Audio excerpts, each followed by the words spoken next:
এই জন্য আল্লাহ সুবহানাহু ওয়া তাআলা দুইটা জিনিসের কাছে জান্নাতকে বিক্রি করে দিয়েছেন। ইন্নাল্লাহা আশতারা মিনাল মুমিনিনা আনফুসাহুম ওয়া আমওয়ালাহুম বিআন্না লাহুমুল জান্নাহ। অন্যগুলোতে জান্নাত পাওয়া যাবে, বিক্রি নয়। সালাতে জান্নাত পাওয়া যাবে, সিয়ামে জান্নাত পাওয়া যাবে, হজে জান্নাত পাওয়া যাবে, কিন্তু জান্নাত বিক্রি হয়নি। আর জান্নাত বিক্রি হয়েছে মানে 100% গ্যারেন্টি জান্নাতে যাওয়ার, সেটা যে কিনে নেওয়া যায়, আমি জান্নাত কিনে নিয়েছি। তো আল্লাহ বিক্রি করবে, আপনি কিনবেন। ঠিক যেমন বাংলাদেশের বসুন্ধরা গুলশানে প্লট এবং ফ্ল্যাট বিক্রি হচ্ছে না, তো এরকম জান্নাতে প্লট ফ্ল্যাট বিক্রি হচ্ছে, ঘর বিক্রি হচ্ছে। আল্লাহ বিক্রি করবে, মানুষ কিনবে। এটাকে আল্লাহ নিজে ব্যবসা বলে উল্লেখ করেছে, আমি বলতেছি ব্যবসা তা না। হাল আদুল্লুকুম আলা তিজারাতিন তুনজিকুম মিন আযাবিন নার। আমি কি তোমাদের এমন ব্যবসার কথা বলে দিব না যেই ব্যবসা তোমাদের জাহান্নামের আগুন থেকে মুক্তি দিবে? এই ব্যবসা আল্লাহ করছে মানুষের সাথে। আপনি যেমন মানুষে মানুষে প্লট ফ্ল্যাটের বিজনেস করতেছেন, আল্লাহর জান্নাতেও প্লট এবং ফ্ল্যাট আছে, আল্লাহ বিক্রি করবে, ঘোষণা দিয়ে রেখেছে, আপনাকে কিনতে হবে। তো দুইটা জিনিসে বিক্রি হবে জান্নাত। একটা হচ্ছে মানুষ যদি তার জীবনের সবচেয়ে দামি সম্পদ জীবনটাই মানে প্রাণটাই আল্লাহর রাস্তায় দিয়ে দেয়, তাহলে আল্লাহ সুবহানাহু ওয়া তাআলা ওর কাছে জান্নাতকে কি করে দিয়েছে? বিক্রি করে দিয়েছে। ও আল্লাহকে দিল প্রাণ, আল্লাহ ওকে দিবে জান্নাত। দুই, মানুষ টাকা দিয়ে জান্নাত কিনতে পারবে, মানে অন্যর আমল দিয়ে জান্নাত পাওয়া যাবে, কিন্তু কিনার দাবি টাকা দিয়ে করা যাবে। আমওয়ালাহুম। এখন মজার বিষয় হচ্ছে, দুনিয়াতে যখন আপনি প্লট ফ্ল্যাটের ব্যবসা করেন, তখন টাকা যাকে দিলেন সেই কিন্তু টাকাটা নিয়ে গেল। আর এখানে কি আপনি আল্লাহকে টাকা দিতে পারছেন নাকি? যে ঠিক আছে আল্লাহ, তোমার কাছ থেকে আমি জান্নাত কিনবো টাকার বিনিময়ে, তো টাকাটা তোমার কাছে কিভাবে পাঠাবো? এটাই হলো আল্লাহর কারামা, মানে আল্লাহ মহান।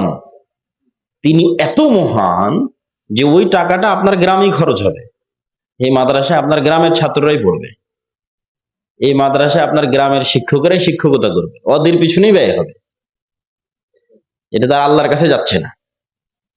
তাহলে আপনার এলাকার মানুষের পিছনে ব্যয় হচ্ছে। মসজিদ, আপনি একটা মসজিদ করে দিলেন, ওখানে আপনার এলাকার মানুষ নামাজ পড়বে, এসি লাগিয়ে দিলেন, আপনি সেখানে গিয়ে আরামে বসে সালাত আদায় করবেন, তাহলে কাজে লাগছে মানুষের পিছনে।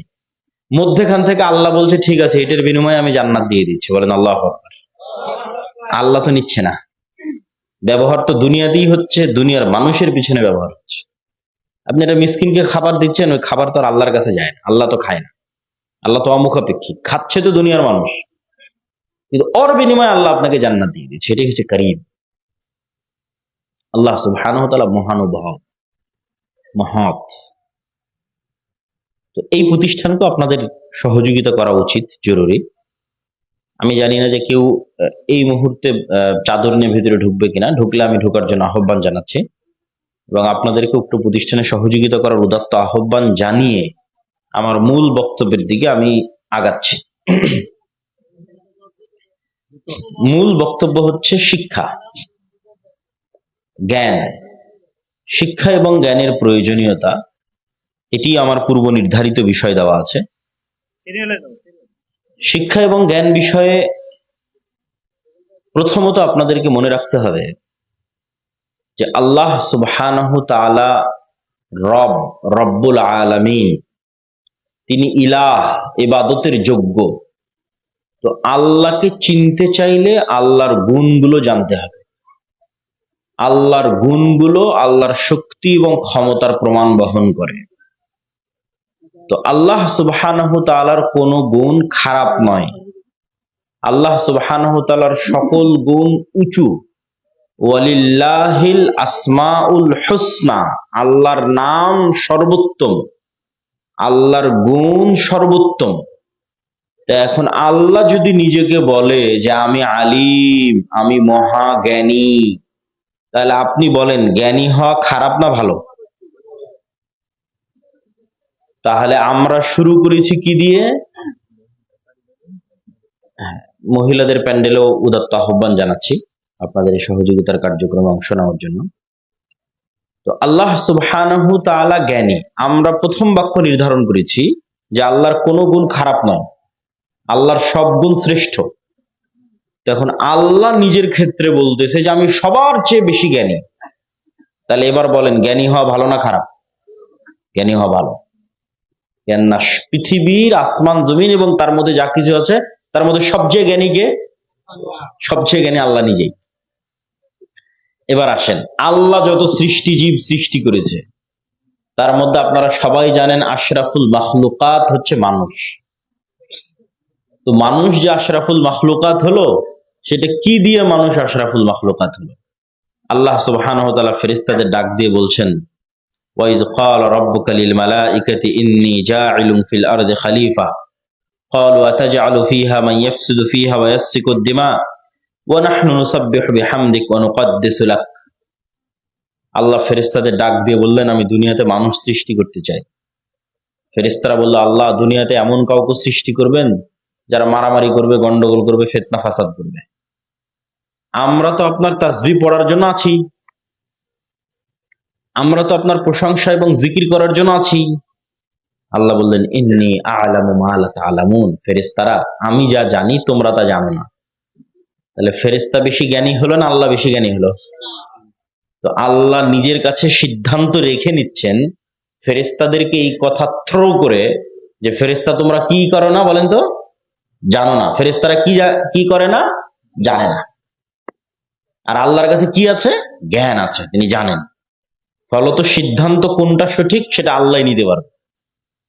তাহলে আল্লাহ সুবহানাহু ওয়া তাআলা ফেরেশতাদের জানিয়ে দিলেন যে ফেরেশতারা আল্লাহর চেয়ে কম জ্ঞানী। এবার ফেরেশতারা এটা স্বীকারও করবে যে তারা আল্লাহর চেয়ে কম জ্ঞানী, পুরোটার ভিত্তি জ্ঞানের উপর।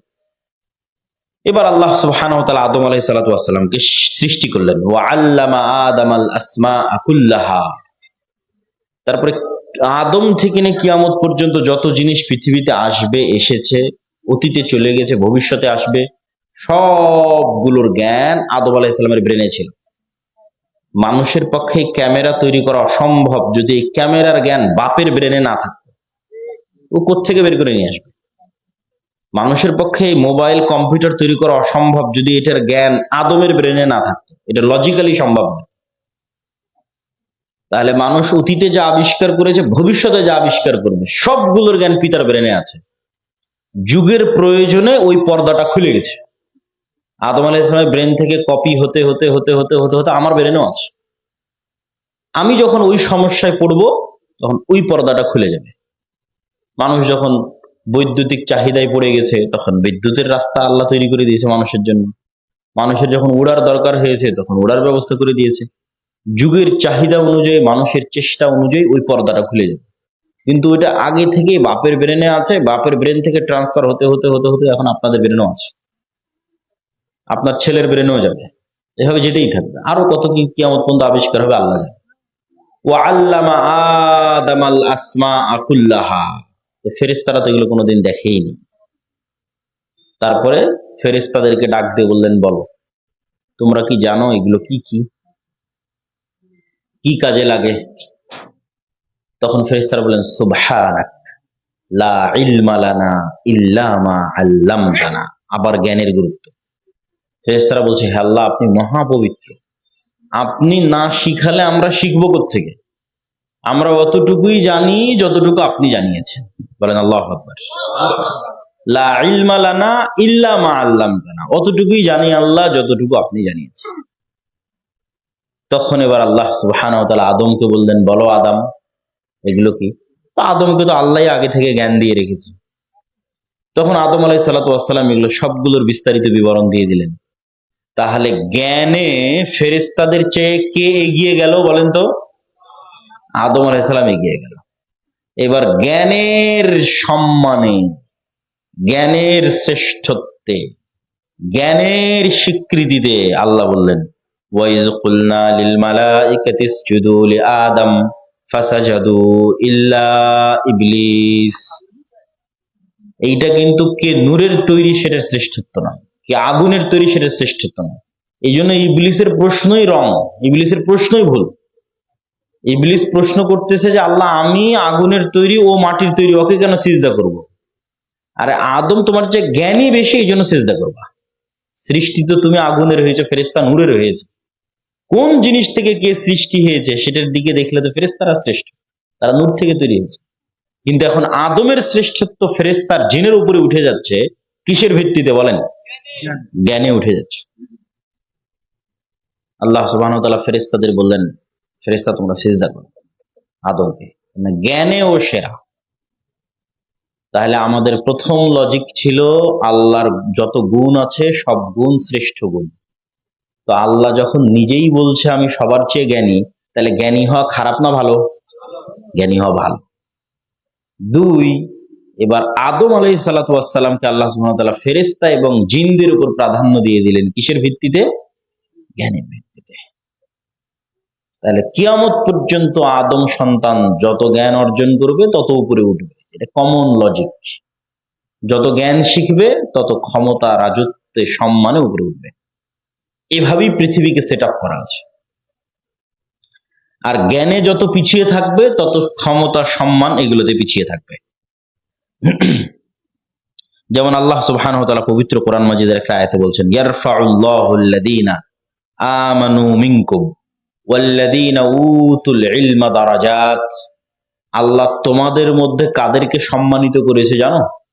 তোমাদের মধ্যে যারা ঈমান এনেছে তাদেরকে সম্মানিত করেছে, আর তোমাদের মধ্যে যারা জ্ঞানে এগিয়ে গেছে ওদেরকে আল্লাহ সম্মানিত করেছে। তাহলে জ্ঞানে এগিয়ে থাকা সম্মানের মূল ভিত্তি। ইন্নামা ইয়াখশাল্লাহু মিন ইবাদিহিল উলামা। আল্লাহ সুবহানাহু তাআলাকে সবচেয়ে বেশি ভয় করে জ্ঞানীরা। মসজিদে যখন জামাত শুরু হবে, ইমামকে নির্ধারণ হবে, তখন রাসূল সাল্লাল্লাহু আলাইহি ওয়াসাল্লাম বলছেন আ'লামুহুম, তোমাদের মধ্যে যে কোরআন এবং হাদিস সম্পর্কে বেশি জানে সেই ইমাম হবে, সেই নেতা হবে। আল্লাহ সুবহানাহু তাআলা যখন তালুতকে নেতা বানালেন, বনু ইসরাইলদের একটা কওম যাদেরকে জেরুজালেম থেকে বের করে দেওয়া হয়েছিল, তো তারা পুনরায় জেরুজালেমে ফিরতে চাইত। তো তারা তাদের নবী শামুইলের কাছে গিয়ে বলল যে আমাদের একজন নেতা দেন। তখন আল্লাহ বলল ঠিক আছে, তালুতকে তোমাদের নেতা বানিয়ে দিলাম। তখন বনু ইসরাইলরা বলতেছে ওর না বংশ মর্যাদা আছে, ওর না টাকা আছে, কেমনে ও নেতা হয়? তালুত কেমনে নেতা হয়? না ওর বংশের মর্যাদা আছে না টাকা আছে। তখন আল্লাহ কোরআনে বলছে যে আমরা তালুতকে বাসতাতান ফিল ইলমি ওয়াল জিসম, তালুতকে নেতা বানিয়েছি দুইটা কারণে। এক, তালুত তোমাদের যে জ্ঞানী বেশি, বলেন আল্লাহু আকবার, আর তালুতের শারীরিক সক্ষমতা তোমাদের চেয়ে বেশি, যুদ্ধ করতে পারবে। বাসতাতান ফিল ইলমি ওয়াল জিসম। তাহলে জ্ঞানী না হলে নেতা হওয়া যায় না। আর এখন মানুষ টাকা দিয়ে মনোনয়ন পত্র কিনে নেবে যে সেই নেতা। নেতৃত্বের দুইটা ক্রাইটেরিয়া আছে, এই দুইটা ক্রাইটেরিয়া ফিল আপ না করতে পারলে সে নেতা নয়। নেতৃত্বের এক নম্বর ক্রাইটেরিয়া হচ্ছে ওকে সত্যবাদী, ন্যায়পরায়ণ হতে হবে। নেতৃত্বের দুই নম্বর ক্রাইটেরিয়া হচ্ছে ওকে জ্ঞানী হতে হবে। তাহলে এক নম্বর ক্রাইটেরিয়া সত্যবাদী, ন্যায়পরায়ণ, আমানতদার। আর আজকের মুসলমানদের মধ্যে শুধু সাধারণ মুসলমান নয়, মসজিদ, মাদ্রাসা, আলেম ওলামা, ইসলামী দল, সংগঠন সব মিলিয়ে সবচেয়ে যে জিনিসটার অভাব আছে সেটা হচ্ছে সত্যবাদিতা, সেটা হচ্ছে ন্যায়পরায়ণতা। এটার অভাব সবচেয়ে বেশি। আর মুসলমানদের মধ্যে যেন সত্যবাদী, ন্যায়পরায়ণ নেতা তৈরি না হতে পারে, এই জন্যই ডেমোক্রেটিক, গণতান্ত্রিক সিস্টেম দেওয়া আছে।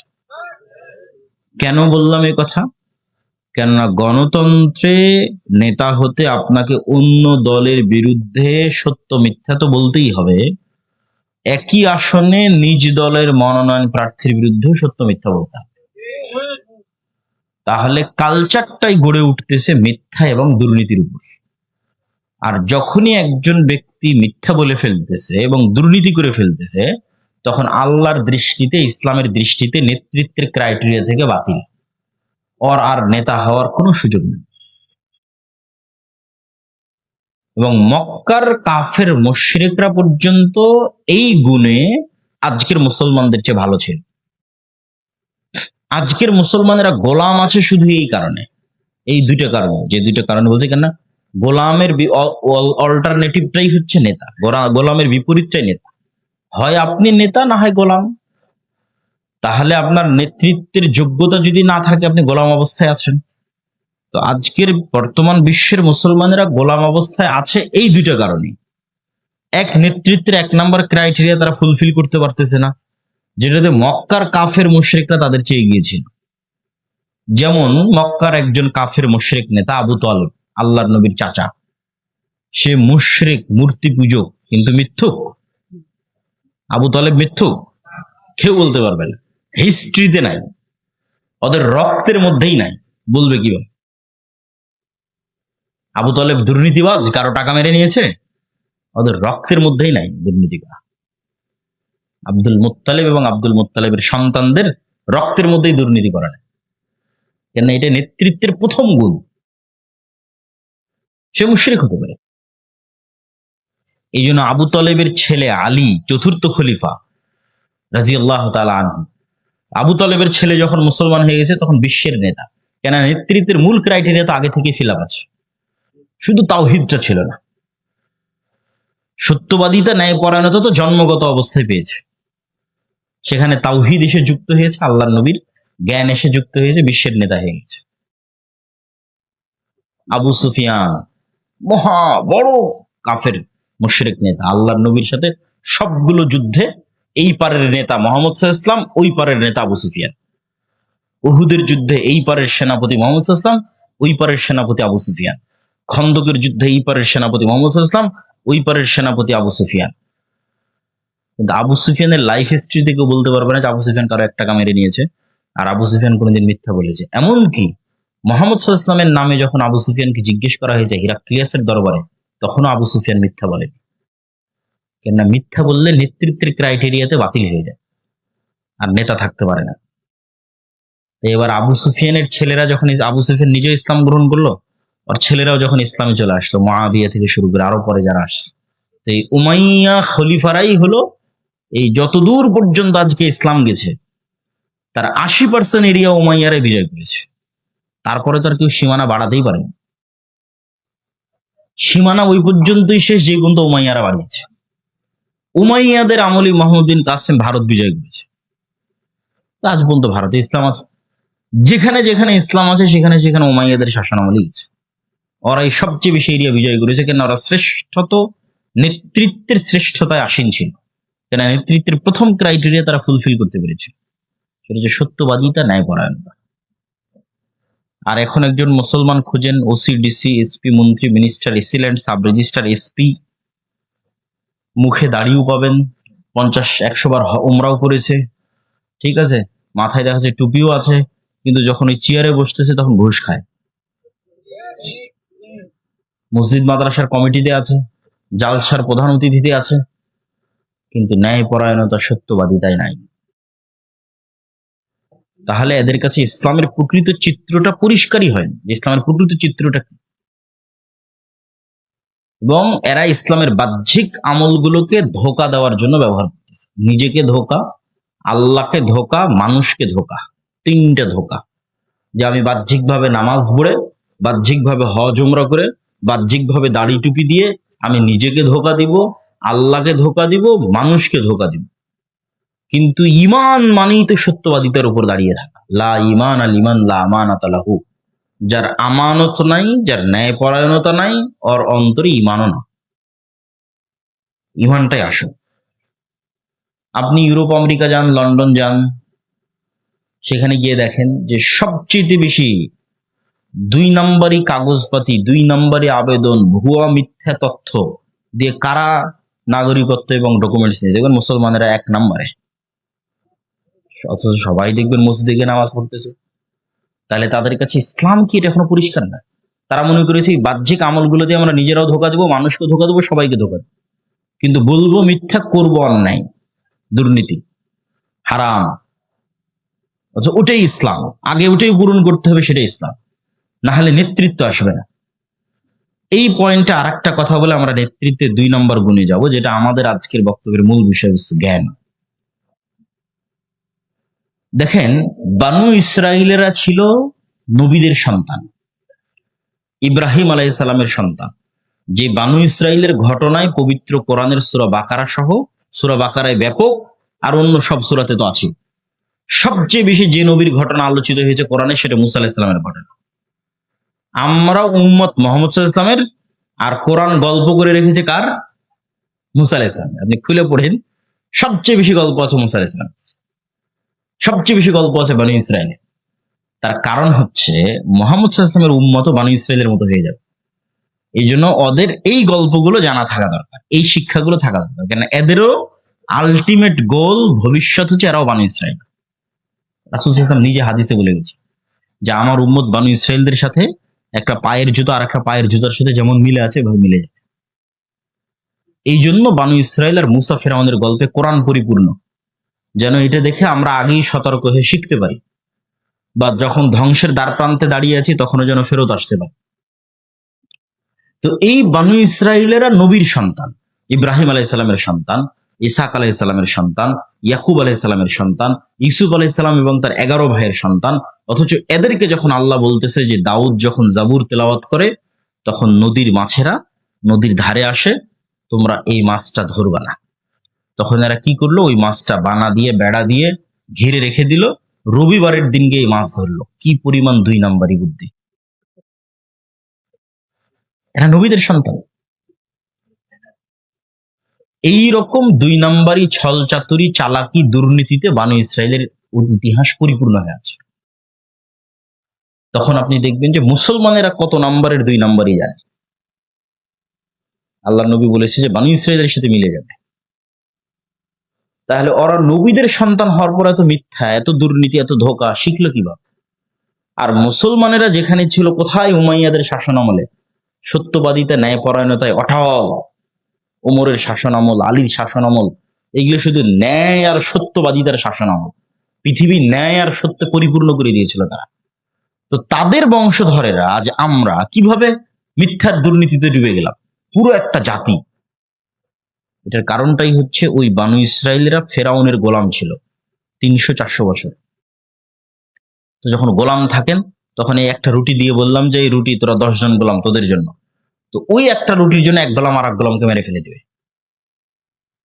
ওই যে তখন তৈরি হয়ে যায় দুর্নীতির কালচার, মিথ্যার কালচার, রিজিকের সংকট, গোলামের জীবনী তখন রক্তের মধ্যে ঢুকে যায়। তো ফেরাউনের যে পরিমাণ গোলামীর অধীনে বানু ইসরায়েলরা ছিল, তাদের এই দুর্নীতি মিথ্যা তাদের মধ্যে ঢুকে গেছে। আল্লাহ খুব ভালোভাবে জানতেন যে মূসা আলাইহিস সালামও যদি এই বানু ইসরায়েলদের সাথে বড় হয়, এই গোলামের মতো পালিয়ে পালিয়ে পালিয়ে পালিয়ে বড় হয়, তাহলে মূসা আলাইহিস সালামের যে মহৎ নৈতিকতা ওটা তৈরি হবে না, মহৎ হৃদয় ওটা তৈরি হবে, সাহসিকতা, সত্যবাদিতা, ন্যায়পরায়ণতা ওটা তৈরি হবে না। মূসাকে তুলে নিয়ে গিয়ে ফেরাউনের বাড়িতে মানুষ করে। ফেরাউন মুশরিক হতে পারে, ফেরাউন কাফের হতে পারে, কিন্তু ফেরাউনের বাড়িতে মানুষ হলে মূসা আলাইহিস সালাম মিথ্যা বলা শিখবে না। বোঝেননি মনে হয় আমার কথা? ফেরাউনের বাড়িতে মানুষ হলে খাবার নিয়ে কাড়াকাড়ি করে দুর্নীতি করা শিখবে না, কিন্তু গোলামদের সাথে মানুষ হলে তো এটাই শিখবে। না হলে যেই দিন মূসা আলাইহিস সালামের সামনে ফেরাউনের একটা লোক বানু ইসরায়েলের একটা লোকের উপর জুলুম করলো, আর মূসা আলাইহিস সালাম এক থাপ্পড় দিয়ে ফেরাউনের লোককে হত্যা করে দিল, ওই জায়গায় মূসা আলাইহিস সালামের জায়গায় যদি কোনো বানু ইসরায়েল থাকতো, ও থাপ্পড় দেওয়া দূরের কথা, মুখ দিয়ে কথা উচ্চারণ করার সাহস করতে পারত না।